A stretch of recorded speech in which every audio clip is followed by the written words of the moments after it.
Hello बच्चों, welcome to the my YouTube channel education point. तो स्वागत है आपका मेरे इस नए वीडियो में।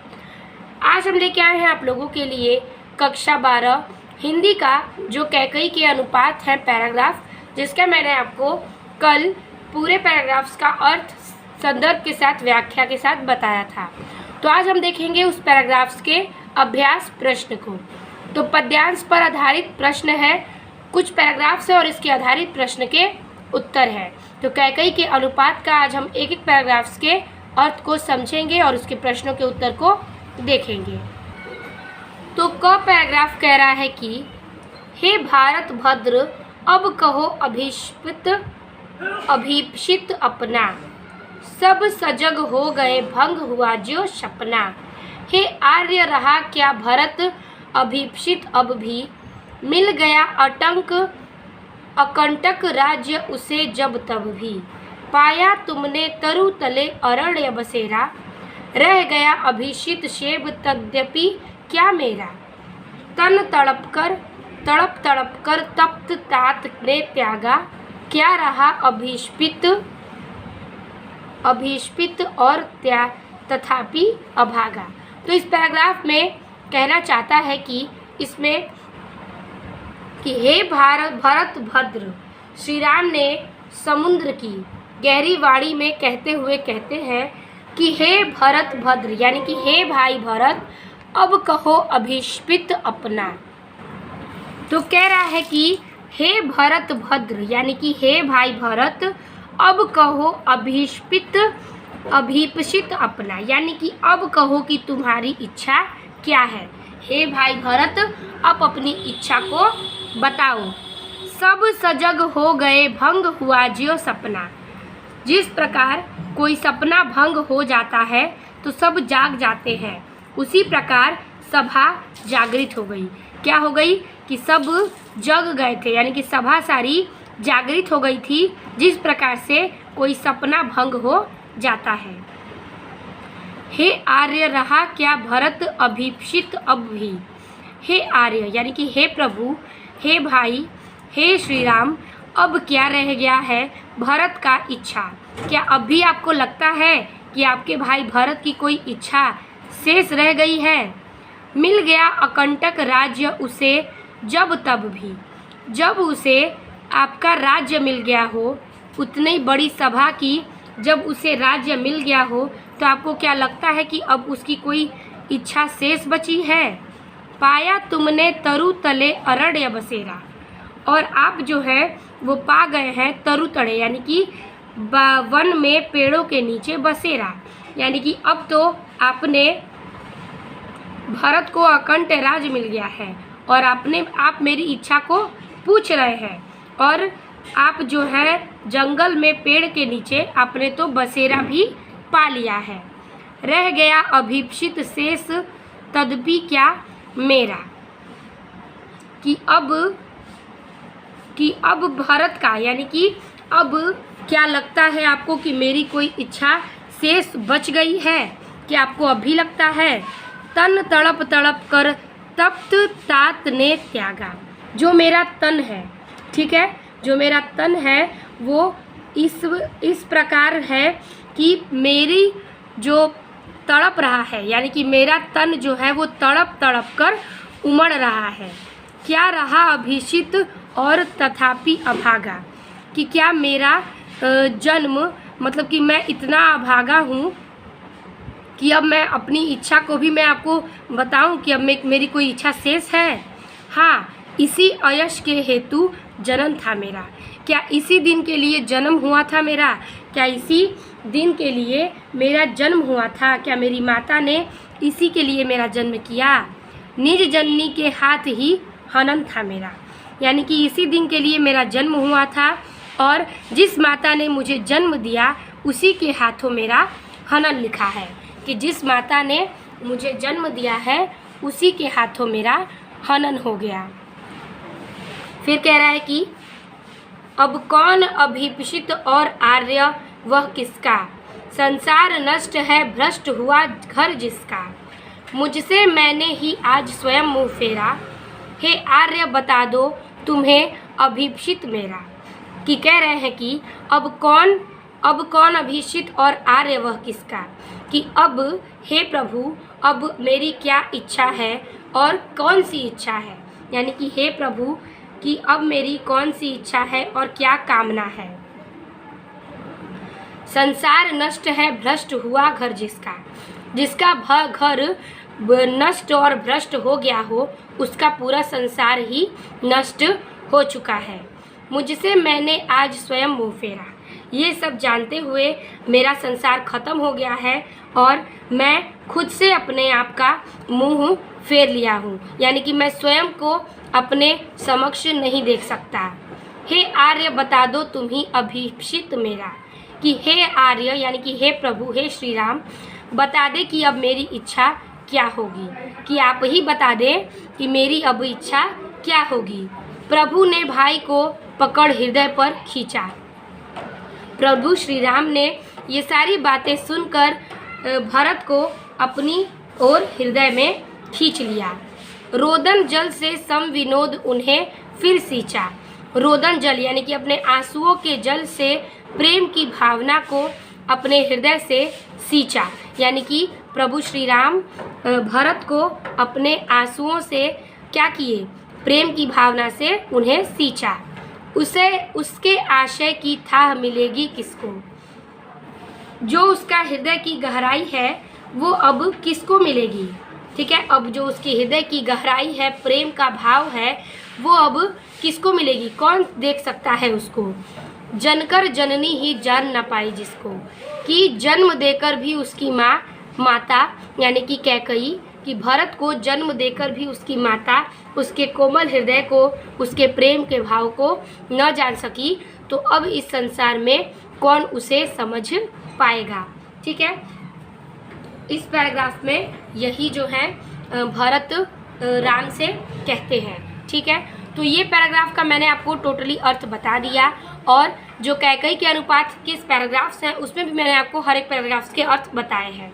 तो अब हम एक एक प्रश्न के उत्तर को देखेंगे। पहला प्रश्न कह रहा है कि उपयुक्त पद्यांश का संदर्भ लिखिए। ठीक है, तो संदर्भ हम लिख के दिखाएंगे।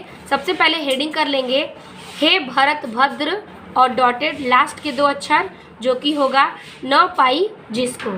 ठीक है, तो पहले हेडिंग कर लेते हैं फिर लिखेंगे संदर्भ। तो इस पैराग्राफ से कौन नंबर का हेडिंग कर लेंगे, हे भरत भद्र डॉटेड पाई जिसको। ठीक है, संदर्भ है कि प्रस्तुत पद्यांश हमारी पाठ्य पुस्तक हिंदी में संकलित एवं मैथिली शरण गुप्त द्वारा रचित कैकई के अनुपात पाठ से लिया गया है। ये आपका संदर्भ हो जाएगा। अगला प्रश्न कह रहा है कि दूसरा प्रश्न है कि रामचंद्र जी ने भरत से पूछा कि तुम्हारी क्या इच्छा है, तो उन्होंने क्या कहा। उत्तर लिखेंगे कि हे प्रभु जिसका संसार भ्रष्ट हुआ हो, यानी कि भरत श्री राम से कहते हैं कि हे प्रभु जिसका संसार भ्रष्ट हुआ हो, घर नष्ट हो गया है और जिसको अखंड राज्य मिल गया है, तो उसकी अब क्या इच्छा शेष है। भरत कहते हैं श्री राम से। ठीक है, अब देखेंगे तीसरा प्रश्न। तीसरा प्रश्न कह रहा है कि इस पद्यांश में कौन सा अलंकार है। उत्तर लिखेंगे कि इस पद्यांश में उपमा और अनुप्रास अलंकार है। ठीक है, अब देखेंगे हम चौथे प्रश्न को। चौथा प्रश्न कह रहा था कि हे भरत भद्र अब कहो अभिप्सित अपना, यह कथन किसका है। तो जैसा कि आपको पता है कि ये कथन किसका है, तो ये कथन है, उत्तर लिखेंगे कि हे भरत भद्र अब कहो अभिप्सित अपना, यह कथन श्री राम का है, यानी कि श्री राम भरत से कहते हैं यही कथन। ठीक है, पांचवा प्रश्न कह रहा है कि रेखांकित पंक्ति की व्याख्या कीजिए। तो रेखांकित पंक्ति है सिर्फ जनकर जननी ही जान न पाई जिसको, तो इसका ही हम सिर्फ अर्थ लिखेंगे क्योंकि हमने सारे पैराग्राफ्स के अर्थ आपको ऊपर ही समझा दिए हैं। तो एक बार हम लिख के दिखाते हैं रेखांकित अंश की व्याख्या। हेडिंग करेंगे रेखांकित अंश की व्याख्या और लिखेंगे कि प्रस्तुत पद्यांश में कवि कहते हैं और राम जी ने भरत को वचनों को सुनकर राम जी ने उनके हृदय से लगा लिया और भरत पर अपने आंसू बरसाते हुए राम ने कहा कि जिस उच्च भाव की गहराई का अनुमान उस माता ने न जानी तो इस संसार का कोई भी व्यक्ति नहीं जान सकता। इस भरत के मन में कितना प्रेम है भाइयों के प्रति। ठीक है, तो ये हो जाएगा रेखांकित अंश की व्याख्या। अब देखेंगे हम ख पैराग्राफ। ख पैराग्राफ कह रहा है कि दुर्बलता का ही चिन्ह विशेष शपथ है, पर अबला जन ने लिए कौन शपथ है। अब मैं उकसाई गई भरत से हूँ, तो पति समान स्वयं पुत्र भी खोऊं। ठहरो मत रुको मुझे, कहूँ सो सुन लो, पाओ यदि उसमें सार उसे सब चुन लो। ठीक है, तो इसमें कैकई कहती है कि दुर्बलता का ही चिन्ह विशेष शपथ है, यानी कि दुर्बलता, यानी कि जो दुर्बलता है वो एक शपथ मीन्स कसम होता है, और दुर्बलता एक कमजोरी है। तो कैकई कहती है कि दुर्बलता यानी कि कसम जो है वो दुर्बलता का एक प्रतीक है और उसका विशेष चिन्ह है।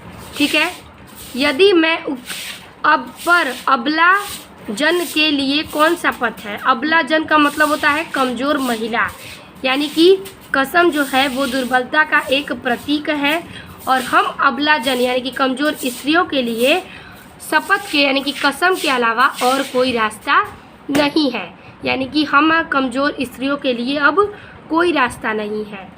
यदि मैं उकसाई गई भरत से हूँ, यदि मैं भरत के द्वारा उत्साई गई यानी कि चढ़ाई गई हूँ, तो पति समान ही स्वयं पुत्र भी खोऊं। तो पति के समान जैसे कि जिस प्रकार मैंने पति को खोया है उसी प्रकार मैं पुत्र भी खो जाऊंगी। ठहरो मत रोको मुझे, रुको मतलब कि ठहरो यानी कि तुम रुक जाओ, मुझे न रोको, कहूँ जो सुन लो, जो मैं कहती हूँ उसे सुन लो, पाओ यदि उसमें सार उसे सब चुन लो। अगर पाओ मेरे बात में कोई भी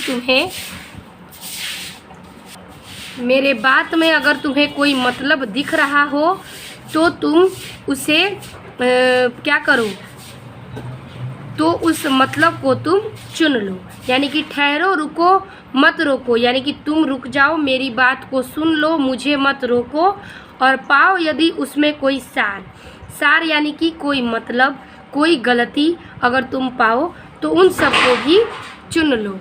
फिर आगे की लाइन कह रहा है कि करके पहाड़ सा पाप मौन रह जाऊं, राई भर भी अनुताप न करने पाऊं। थी संछत्र शशि निशा ओस टपकाती, रोती थी नीरव सभा हृदय थपकाती। उल्का सी रानी दिशा दीप्त करती थी, सब में भय विस्मय और खेद भरती थी। क्या कर सकती थी मरी मंथरा दासी, मेरा ही मन रह सका न निज विश्वासी। तो कह रहा है कि करके पहाड़ सा पाप मौन में रह जाऊं, यानी कि अगर मैं पहाड़ जैसा पाप करके पश्चाताप भी न करूं और मौन रह जाऊं तो राई भर भी अनुताप न करने पाऊं।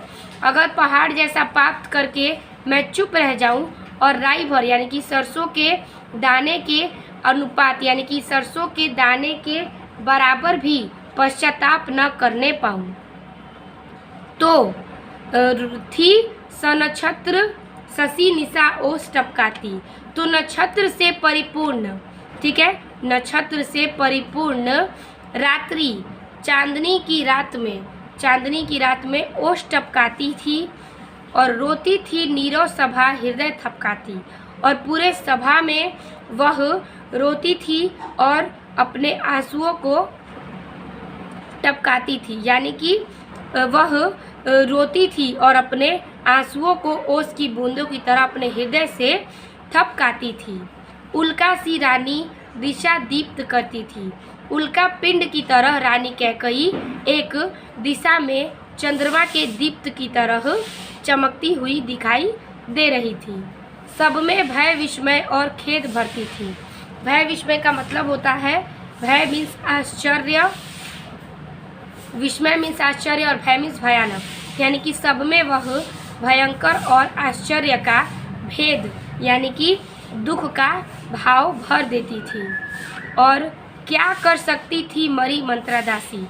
जब कैकई ने खुद का बात ठान लिया तो मंत्रादासी भी क्या कर सकती थी। मेरा ही मन न रहा न निज विश्वासी, यानी कि अब मंत्रादासी भी क्या कर सकती थी, जब मेरे मन में विश्वास और क्रोध स्वार्थ का भाव भर गया था, जब मेरा ही मन मेरे ही निज विश्वास में न रह सका, तो मंत्रादासी भी क्या कर सकती थी। तो इस प्रकार से मैंने आपको ख पैराग्राफ को भी समझा दिया है। अब इसके एक एक प्रश्न के हम उत्तर को देखेंगे। पहला प्रश्न कह रहा है कि दिए गए पद्यांश के कवि एवं कविता का नाम लिखिए। तो पद्यांश के कवि है मैथिली शरण गुप्त और कविता है कैकई के अनुताप। ठीक है, तो इसे हम पहले लिख लेते हैं और हेडिंग करेंगे दुर्बलता का डॉटेड न निज विश्वासी। तो हेडिंग कर लेंगे दुर्बलता का ही डॉटेड निज विश्वासी। पहले का आंसर हो जाएगा पद्यांश के कवि का नाम मैथिली शरण गुप्त है और इस कविता का नाम कैकई के अनुपात है। ठीक है, तो हो गया ये आपका अनुताप होगा, अनुताप है। ठीक है, अब देखेंगे दूसरा प्रश्न। दूसरा प्रश्न कह रहा है कि दुर्बलता का ही चिन्ह विशेष शपथ है, इस पंक्ति का भाव स्पष्ट कीजिए। उत्तर लिखेंगे कि दुर्बलता का ही चिन्ह विशेष शपथ है, इसका भाव यह है कि कैकई कहती है कि हम अबला जन के लिए के लिए शपथ के अलावा कोई और रास्ता नहीं है। शपथ जो है व्यक्ति की दुर्बलता को स्पष्ट करती है। ठीक है, अब देखेंगे हम तीसरा प्रश्न। तीसरा प्रश्न कह रहा है कि इस पद्यांश में किस भाव को व्यक्त किया गया है। उत्तर लिखेंगे कि इस पद्यांश में पश्चाताप के भाव को व्यक्त किया गया है। ठीक है, अगला है प्रश्न की चौथा प्रश्न कह रहा है कि उल्का सी रानी दिशा दीप्त करती थी, इस पंक्ति में कौन सा अलंकार है। उत्तर लिखेंगे कि इस पंक्ति में उपमा अलंकार है। ठीक है, अब देखेंगे हम पांचवा प्रश्न। पांचवा प्रश्न कह रहा है कि रेखांकित पंक्ति की व्याख्या कीजिए। तो रेखांकित अंश है आपका यहाँ पर,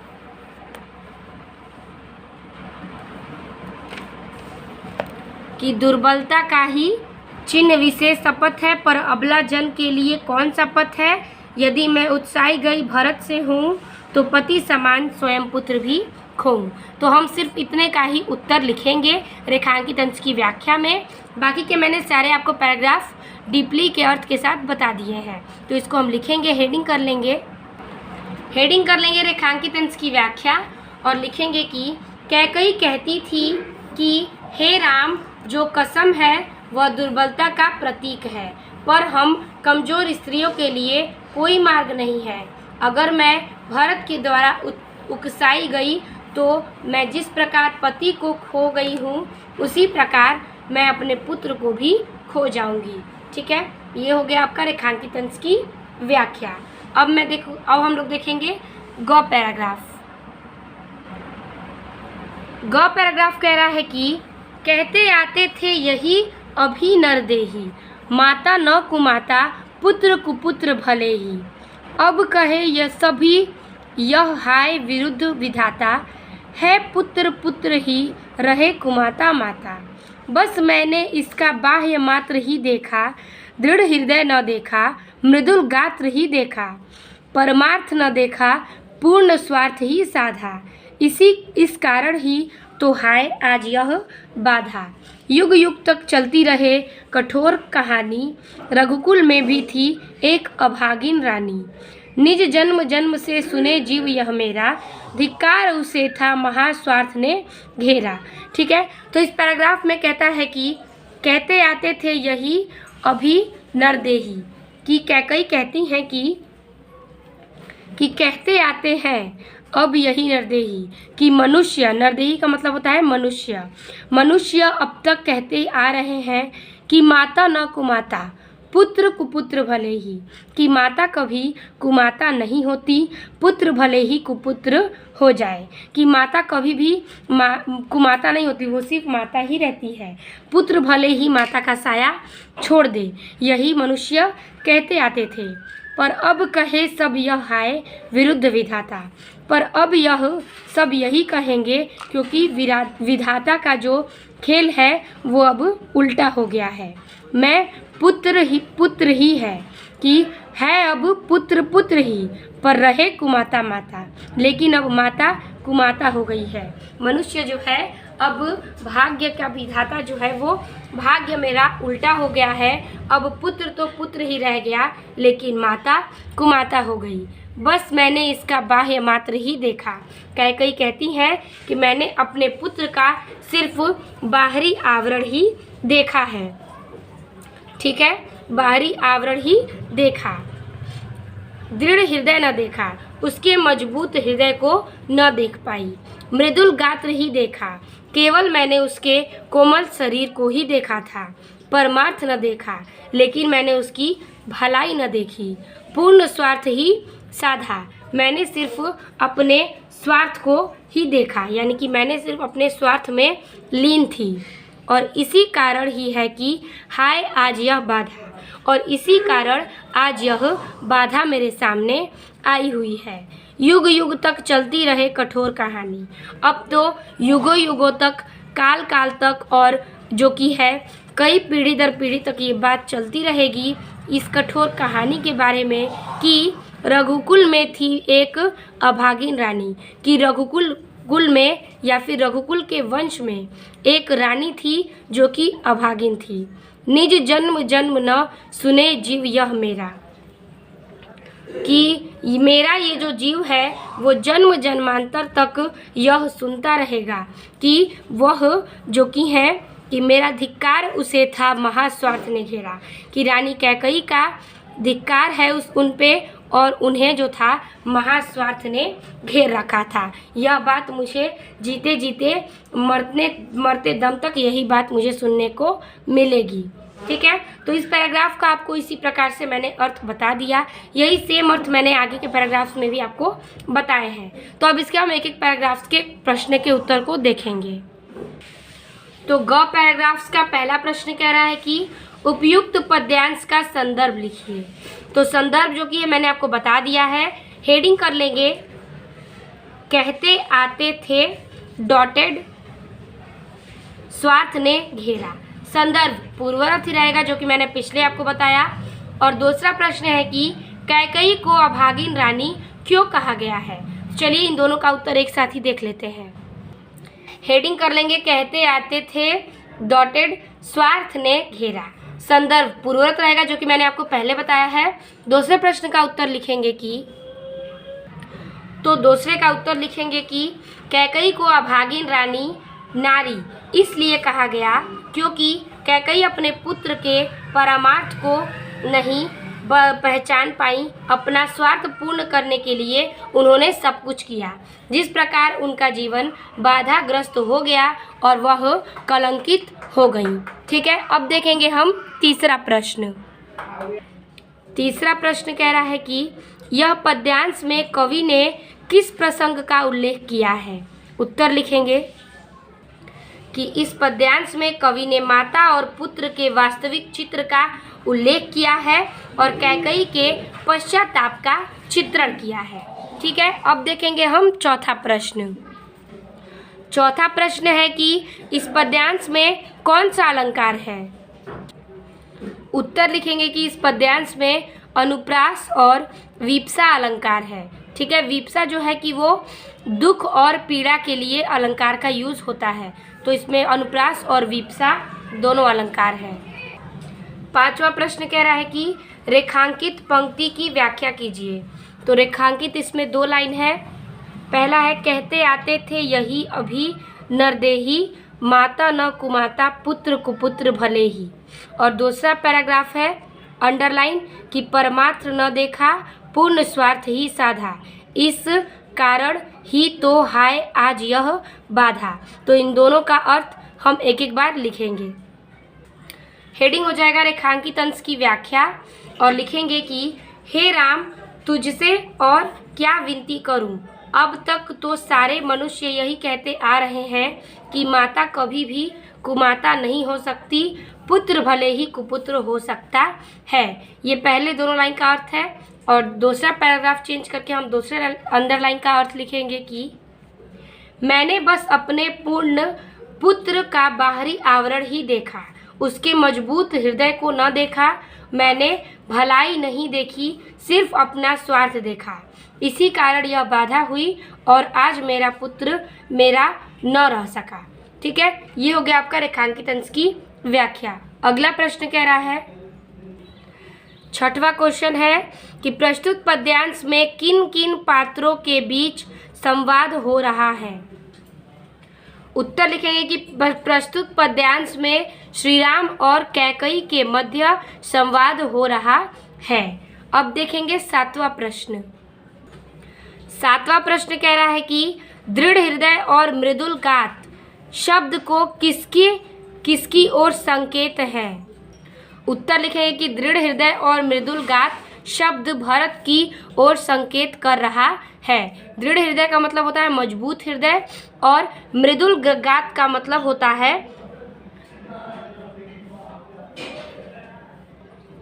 भलाई।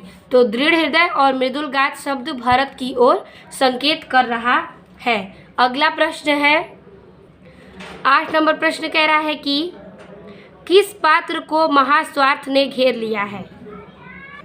उत्तर लिखेंगे कैकेयी को महास्वार्थ ने घेर रखा था। अगला प्रश्न है 9वां प्रश्न कह रहा है कि युग युग तक कौन सी कठोर कहानी चलती रहेगी। उत्तर लिखेंगे कि युग युग तक यही कठोर कहानी चलती रहेगी कि रघुकुल में एक अभागिन रानी रहा करती थी। अब देखेंगे 10वां प्रश्न। 10वां प्रश्न कह रहा है कि रानी कैकेयी को जन्म जन्मांतर तक क्या सुनना पड़ेगा। उत्तर लिखेंगे कि रानी कैकेयी को जन्म जन्मांतर तक ये युक्ति सुननी पड़ेगी कि रानी कैकेयी को धिक्कार है कि उसको महास्वार्थ ने घेर रखा है। ठीक है, अब देखेंगे हम इस पैराग्राफ में अगला प्रश्न 11 नंबर। 11 नंबर प्रश्न कह रहा है कि नरदेही और गात्र शब्द का अर्थ लिखिए। तो नरदेही का अर्थ है मनुष्य। उत्तर इस प्रकार से लिखेंगे, नरदेही का अर्थ है मनुष्य और गात्र का अर्थ है शरीर। तो इस प्रकार से आपके ग पैराग्राफ समाप्त होते हैं। आपके कैकेयी के अभ्यास प्रश्न में जो कि है 4 पैराग्राफ है, जिसमें से हमने ग पैराग्राफ्स आपको बता दिए। तो पार्ट 2 के वीडियो में हम और 3 पैराग्राफ्स के प्रश्नों के उत्तर देखेंगे। वीडियो अच्छी लगी तो लाइक कमेंट और शेयर कीजिएगा। मिलते हैं आपसे पार्ट 2 के वीडियो में, तब तक के लिए धन्यवाद।